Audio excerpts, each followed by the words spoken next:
The year was 1920. World War I had just ended, and the theory that history is written by the winners was proving true in the Treaty of Trianon. The Kingdom of Hungary was on the losing side of the war, and the treaty redefined Hungary's borders. The delegates used census data and maps to try to decide the boundaries of countries like the Kingdom of Romania, Czechoslovakia, and Yugoslavia. Retired map librarian Paul Stout lists some of the things Hungarians lost in the Treaty of Trianon.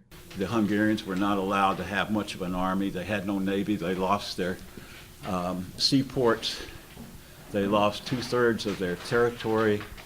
They lost 2/3 of their population, and a lot of Hungarians were put into other countries. Stout spent his life collecting maps from around the world. One of those maps has traveled about 4,000 miles and nearly a century to now be stored in the Ball State University Library archives in Muncie, Indiana. But I argue that it's plausible that this was at the peace conference. The map itself is dotted with multicolored circles denoting different groups within the area before its borders were decided.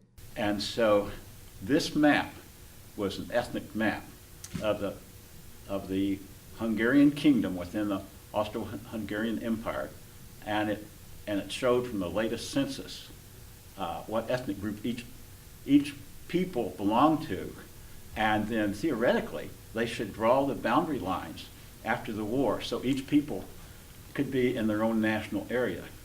President Woodrow Wilson campaigned for the theory of self-determination, or the principle that people should decide what country they belong to. Stout said the result was more political than Wilson would have liked. So it ended up that the treaties did not give self-determination like the Americans wanted, but were done for other reasons.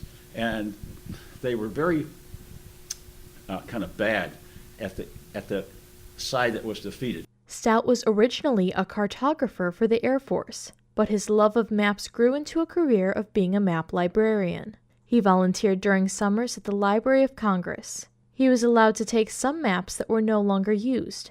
It was here that he found the map that was most likely used in the Treaty of Trianon. As far as we know, there's only 2 other copies of this map in existence.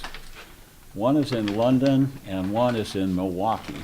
Although retired, Stout continues to collect maps and learn more about the world. But when I found out that I could do professionally what I was doing as a hobby, I thought, I want to do that. But I thought, if you can do as a job what you do for fun, that's great.